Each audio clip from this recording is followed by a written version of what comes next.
Welcome to the Rethink Leadership Podcast, available on all platforms including YouTube if you prefer to watch. My name is Jeremy Blain, CEO of Performance Works International, Executive Director of the Transformational Leadership Acceleration Institute, and Managing Partner of Diversity Talent. My aim is to bring insights from leaders, experts, and highly talented professionals from around the world. Insights, stories, and advice from the front lines of modern leadership to engage, inspire, and mobilize progress back in the workplace. Every episode is a learning opportunity for us all. The Rethink Leadership Podcast also supports charities around the world. Each episode is in aid of a cause chosen by my guests, and to date I'm proud to say we've supported over 60 global and local great causes. My guest today is the extraordinary Jess Roper. Jess's story of self-leadership, resilience, determination, learning, focus and more is inspirational. She's a former 2-time English kickboxing champion and is currently a second-degree black belt, something she's committed to improve on through self-discipline, learning and committed effort. More recently, Jess has become a well-known coach and professional speaker, delivering keynotes and workshops in both schools and companies. This is to improve performance and increase resilience through leadership exploration and incorporating the lessons learned in elite level combat sports. We discuss Jess's journey, including the challenges, breakthroughs and road to becoming a champion kickboxer. We then explore where Jess is now and how she works at grassroots level, particularly with school children, to inspire all to be the best they can be. Behind her mantra, dream big, start small, never give up. This episode is in aid of Free to Fly, a charity helping expectant mothers find freedom from abuse for themselves and their children. We've made a donation to support Jess's passion behind this important cause. Thanks very much for joining me, Jess. Please introduce yourself, your passions, and tell us about that spark that drives you forward. Thank you, Jeremy. Thank you for inviting me, and thank you to everybody who's listening. So my name's Jess Roper. I am a 2-time English kickboxing champion and a second-degree black belt. For the last year or so, I've been focused on working with children, schools, inspiring future champions to become the best that they can be, encouraging them to dream big, start small, and never give up. That spark, that enthusiasm and that passion that I have is linked to self-development and leadership, becoming a champion, becoming a black belt. Beyond those belts, titles and trophies, to be the best that we can be, to lead the way for others, to help them become the best that they can be. That has always been a powerful motivation for me to push myself. That's absolutely, what a great way to start. Be the best that you can be and inspire others. And this is the spark when I first met you, Jess, as well. I mean, it's an infectious spark that you have there. But of course, you've got to start somewhere. And I know you've had a really kind of challenging journey at times through your life. So I'd love for you to describe yourself a little bit, how you turn things around, showing incredible resilience at times and that self-leadership that I know that we both have talked about. You entered a male-dominated sport to fight your way forward. So what did you learn about yourselves also in those early days? Oh yes, it was tough in the beginning. I didn't begin kickboxing until I was 19. So that's the first thing. People see me as a champion now and they think, well, you were doing it from a young age. I was naturally athletic, sporty, competitive.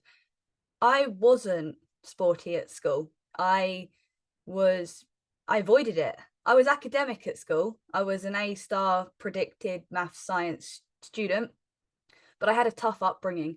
Both of my parents were addicted to drugs, becoming alcoholics later in life. And I began to fear judgment and failure, because I'm grateful that I went to a good school and I had good friends and I could achieve with them academically, until the pressure became too much, until I began to fear that they would find out that I was not like them. I would also like to add that addicts are not bad people. I love both of my parents. They're both doing amazingly well now and I'm proud of them.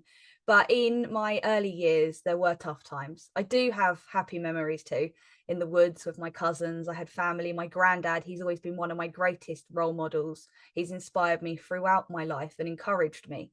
But there was that tough time throughout my teenage years.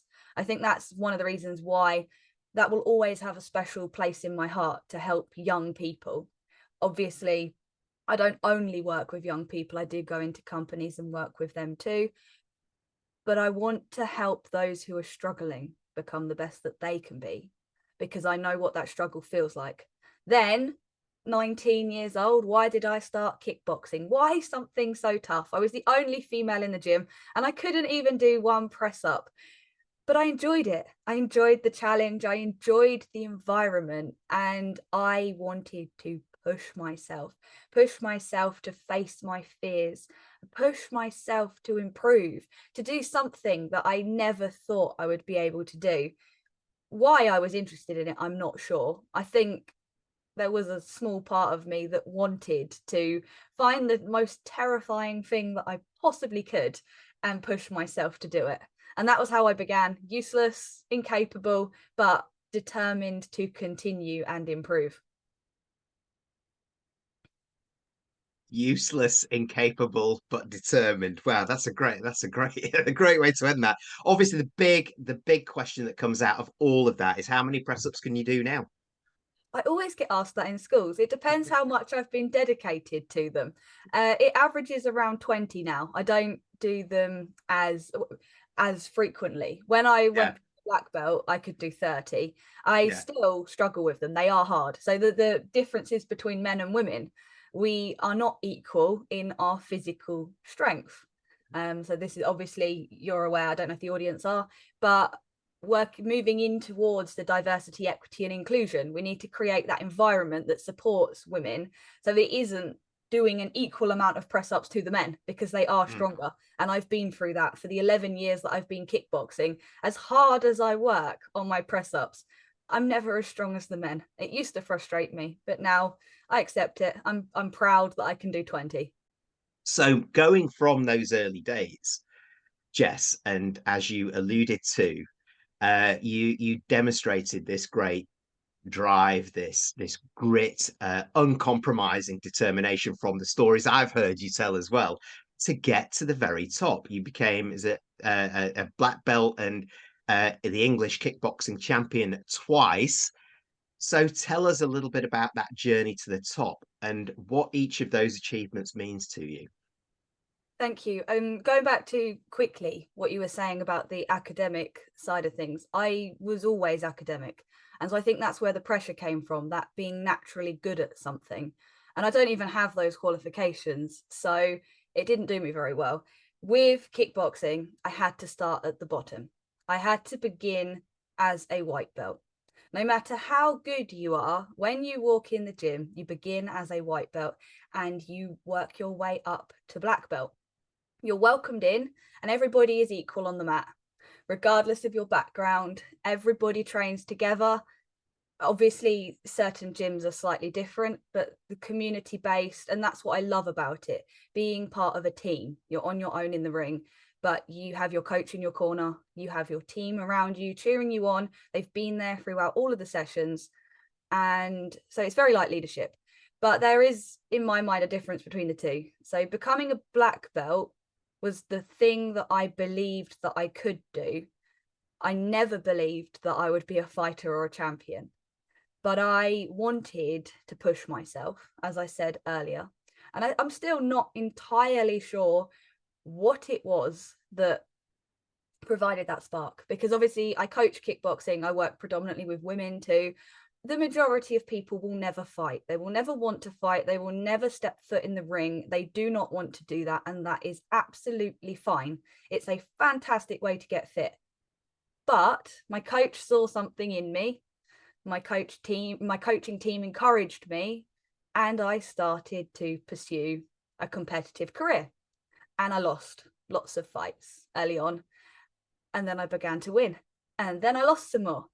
Then I managed to win and I managed to become a champion. And it was a dream come true. It was incredible. It was one of the most amazing feelings in the world, because I never thought I would achieve it.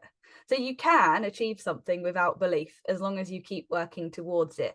Then that became my catalyst for confidence. That was what made me think, if I can achieve that, what else can I achieve?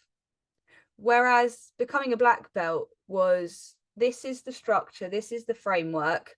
Yes, you've got to work really, really hard. It does require a huge amount of dedication, determination, and discipline to achieve either black belt or champion title belts. But you know the route to get there. It's linear almost. There are ups and downs. There will be things that you will struggle with more along the way. But white to black, it's you versus you. It's not you versus someone else who wants to knock you out. So they're similar in terms of time frame and dedication required, but they're different. And how that translates into leadership, I am still working on communicating this. So maybe we can come back in a couple of years and I'll be like, this is what I've done since. But for now, I think becoming a champion, I would use as an analogy for self-leadership and becoming the best that you can be to help others become the best that they can be, inspiring future champions, all these things that I say. Because when I was training to become a champion, I had to put myself first. I had to train to win my fight. And yes, there's a team training, but I had to make sure that I was getting the most out of every session. And I was responsible for stepping in that ring alone and fighting on behalf of my team and gym, because I'm representing the club, but it's me being the champion. Whereas becoming a black belt, it's a lot more about the legacy of the club, a lot more about the leadership of the organization, the coaching, the leading the way for the younger or the lower belts or the community as a whole. And there's this level of respect that tying that belt around my waist for the first time, it wasn't, I mean, it was a massive sense of achievement, but it was the result of predicted, planned over that 6-year time frame, knowing that if I continue, I will achieve that. Whereas there's always an element of, what if my opponent beats me in a fight? Whereas in a black belt, there isn't. It's just you doing the work to become the best that you can be. Becoming a champion is self-leadership, making sure that you're the best that you can be as part of a greater organization, but the responsibility is on you. Whereas becoming a black belt is about representing the organization, enhancing the organization, being part of that community, being part of that culture, so that everybody can thrive. And as you say, Jeremy, all martial arts, I think they raise leaders at all levels, because from white belt to black belt, everybody on that mat is equal. How beautifully put, Jess. And it's interesting for me actually, because your first movement into this was the aim and the goal was black belt. That was the first one, and then it became the champion. And of course, as as a layman just looking in, of course, I would have thought it was the other way around. Right, I'm going to go for that. It's that competitive, that champion or whatever, and then we'll work on the rest. But I totally understand that now. And such a great link to leadership in business, that self-leadership, as you talk about, being part of being the champion, that competitiveness. You have to fail a little bit, you have to experience failure, but you have to fail forward, you have to learn from it, and that is about that self-leadership, what you carry forward. So for me, in leadership terms, that's about how do we achieve our short-term targets? How do we do that together? Myself as a leader and the rest of this amazing team at all levels, as you talked about. Whereas being the best I can be is developing that discipline and that constant hunger for learning, so that you can develop your leadership skills over time rather than in that year or that month or whatever it is. That's so clear for me, and what a great analogy from business. But also, I mean, I would have to say it's quite indicative of the move that you've made. This is a bold journey that you've done, from competing in the ring to starting your own business to presenting on stage, to coaching others, to coaching leaders, or coaching leaders at all levels, from students and pupils right through to business. So the obvious question for me is, how did you find that transition? And what learnings did you bring forward from your kickboxing journey that have benefited you in this latest move? I think how I learned about business has been very determined by my previous experience in the martial arts world, because I don't have a business background. I'm not completely oblivious to it. I grew up in a small family run pub, so I became my father's front of house manager, but it didn't have leadership as such. It was more management than leadership, I would say, and there was no progression beyond where I got to. And that was where the kickboxing was invaluable for me, because I very highly value progression. So taking that black belt analogy and the confidence of a champion, believing that if I can achieve that, I can achieve anything. Nothing terrifies me as much as stepping in the ring. And that is true. I do not believe, when I get there, my big dream to speak on stages globally, that massive audience in a huge stadium, I don't know, let's say 80,000 people, that would be live streamed around the world. I don't think that will scare me as much as stepping in the ring, because you're not going to get punched in the face. And so that ability to overcome my fear, I like that too. I like the challenge. I like the competition. I like pushing myself. So not including the opponent, I don't really care about beating another person. Even in the ring, it was always about being the best that I could be. And there is a survival instinct. Yes, you do have to beat them to win, and you don't want to lose because you don't want to get hurt. But I don't have to worry about that part on stage. All I have to be concerned about is delivering the best that I can deliver, so the audience can benefit from the message that I provide. So whether that is primary school children, or whether that's in PwC. I recently worked in Zurich and London. So all of these different levels of delivery. It didn't begin like that though. That's recent, and these are the next steps. The working my way from white belt to black belt. I'm probably about a purple belt now, maybe. It began with that, okay, I'm gonna switch from competing in the ring to speaking on stages. How do I do this? What do I begin with? Because I don't begin on that massive stage with 80,000 people in an audience. I don't begin by walking into PwC.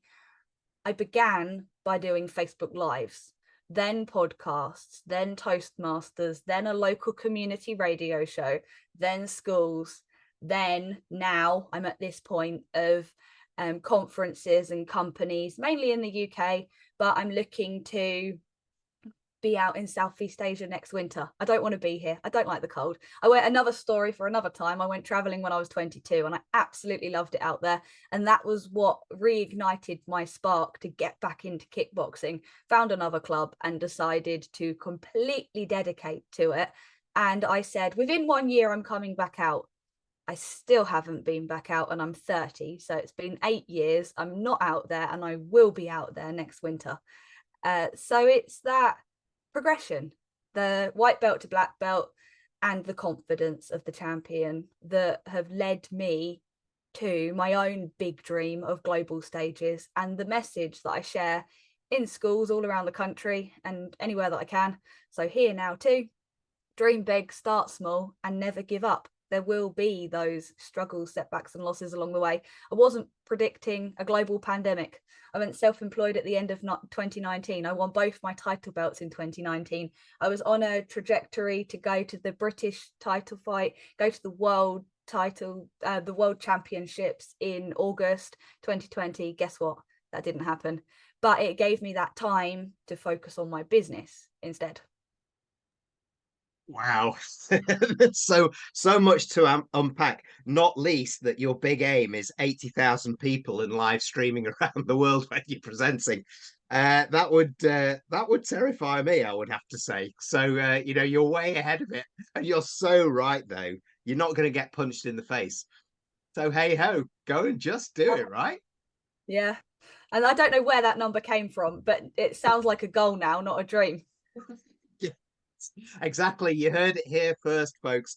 And just to pick up on another point is that I have a big audience in Southeast Asia, as you know, on these podcasts, and a lot of business over there. So those tuning in and who are operating over there, please get in touch with Jess.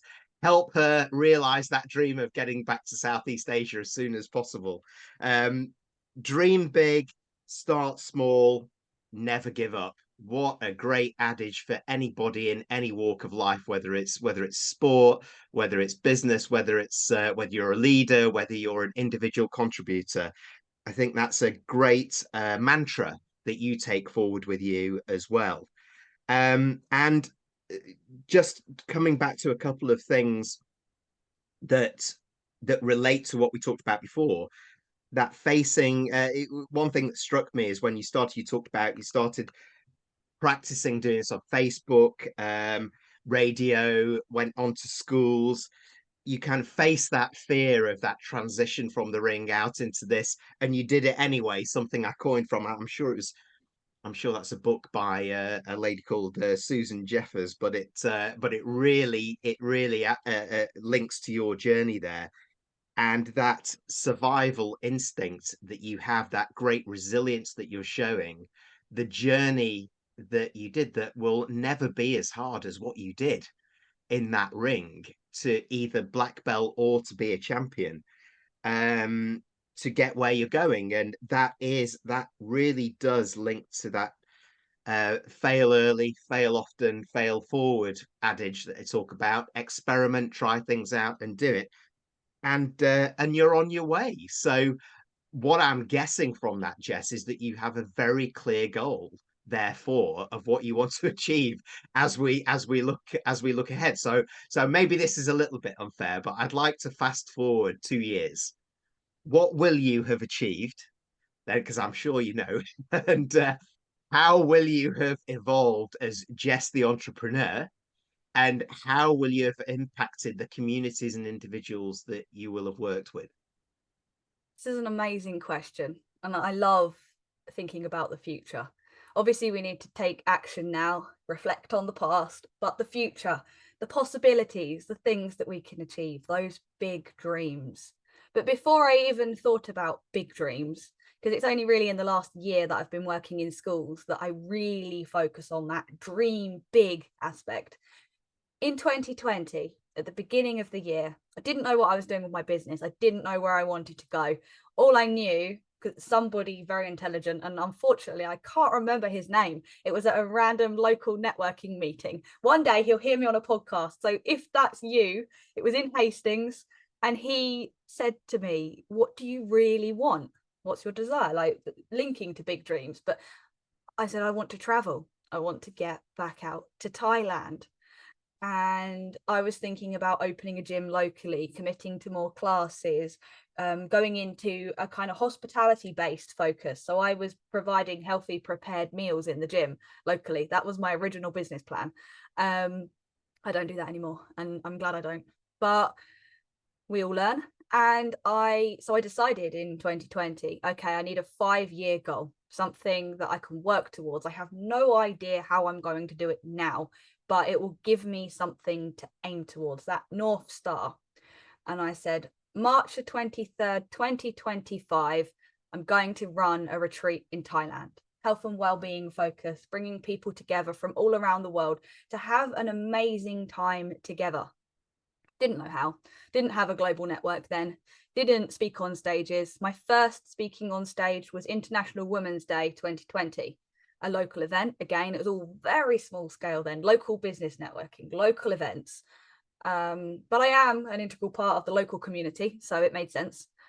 And that was when I realized, wow, this is what I want to do. That felt amazing. I came off the stage and I was buzzing like I just had a fight, but it was positive and there was no split. So in an audience, yes, you've got half the audience cheering you on in a fight audience, but in a speaking audience, everybody's there for you. Everybody wants to hear what you have to say, hopefully. Even teenagers who look like they can be inspired, and they don't actually, as we said, they don't actually attack you or intimidate you in any way. They just sometimes don't like expressing their emotions.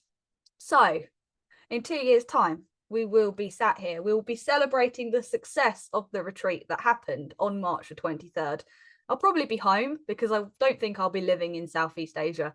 I will probably still be working in education, probably with education leaders more than in the schools, because I do believe that will have a greater impact. I still will be working with the children though, because they love it and I love it. And it really is rewarding to see the smiles on their faces. And without being too big-headed, I've got really, really good at it.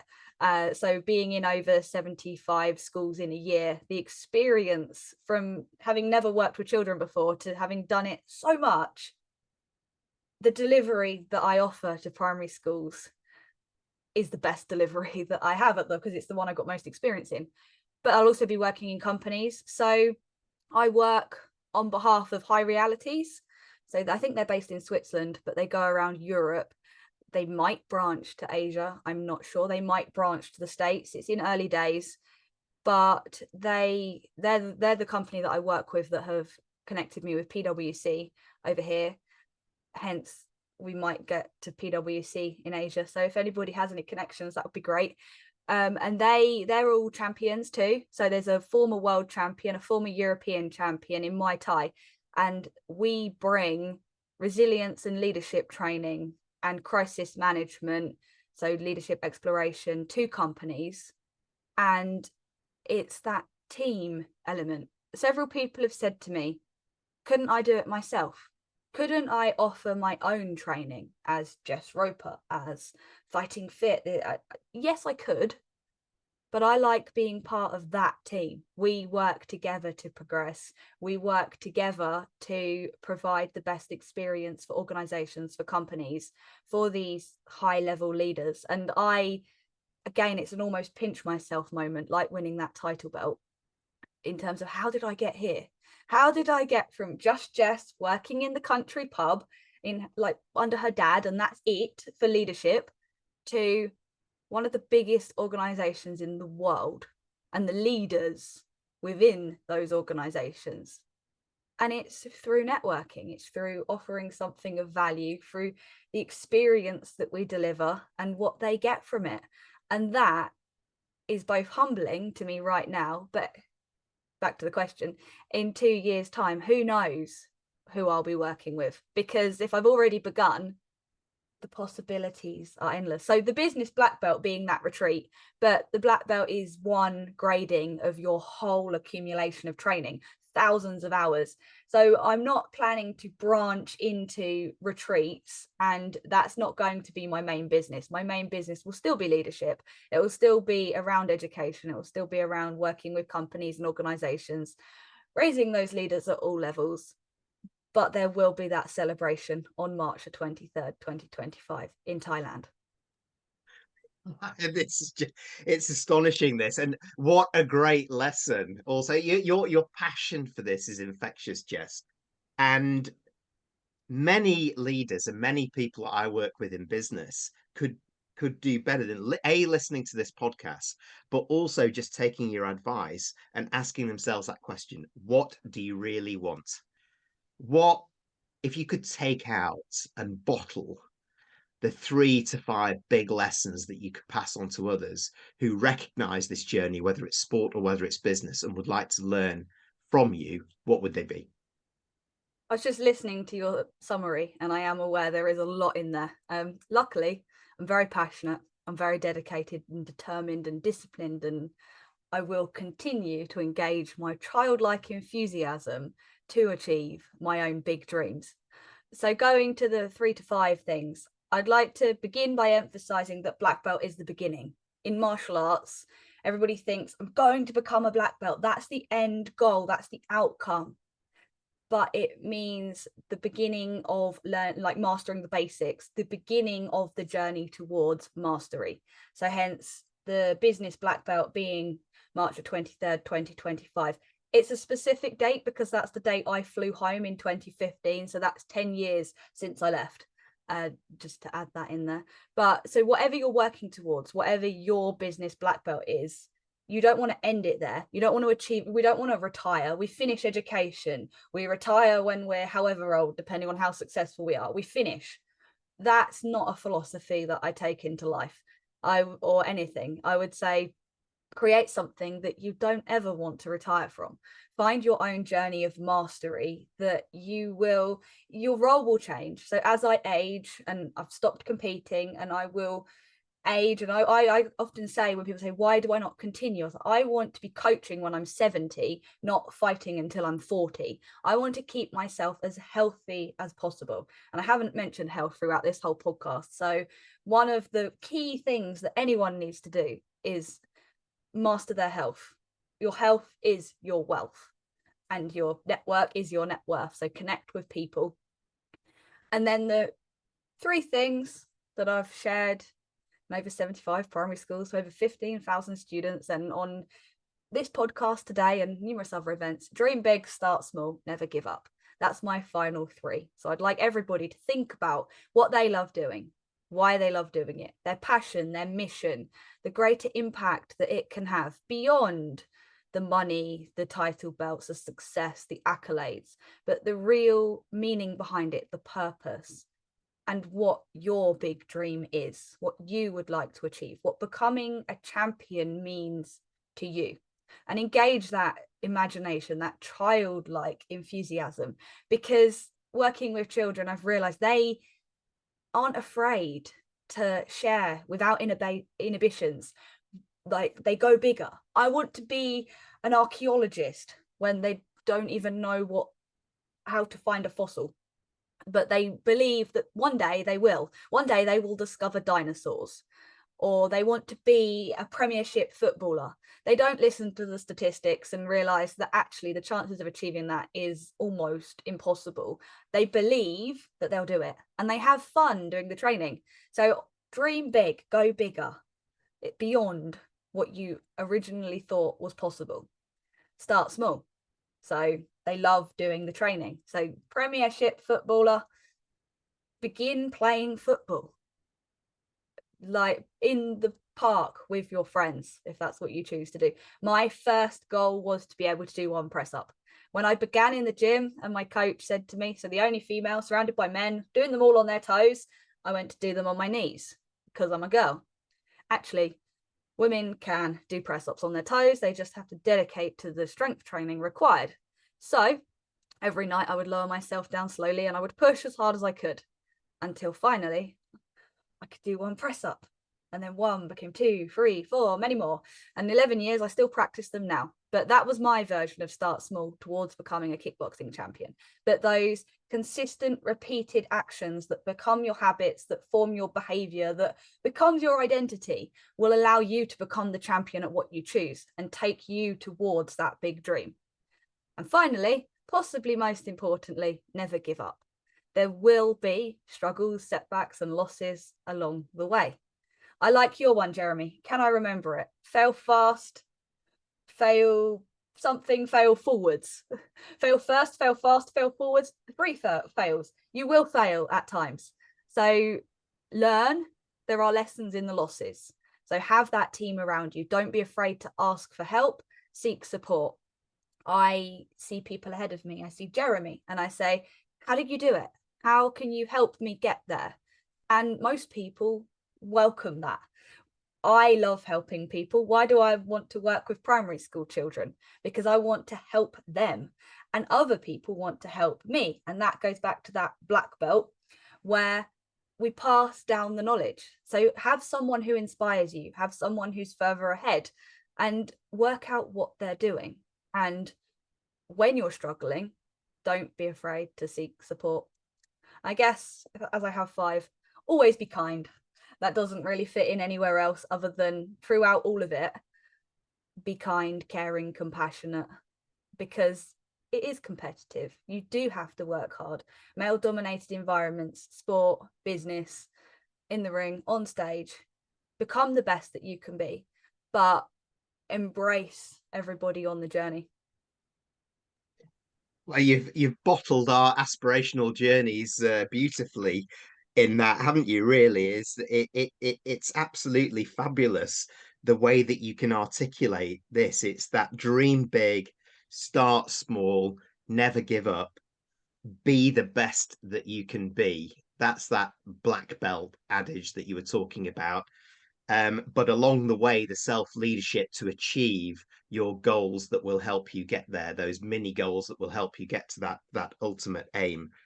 And the other thing that is very important to reinforce is that when you think you've reached the top, that's just the beginning of your mastery. How that's such a great way to describe it, Jess, because in business, I've seen so many people who've reached senior leadership roles and levels, and yet they seem to have forgotten how to learn again. It's almost as if they've become a little bit complacent. And yet the pace of change in business now, when you think about digital transformation, workforce transformation, means that you've just got to keep challenging yourself, and you keep got to failing early, fail often, and failing forward, learning from that.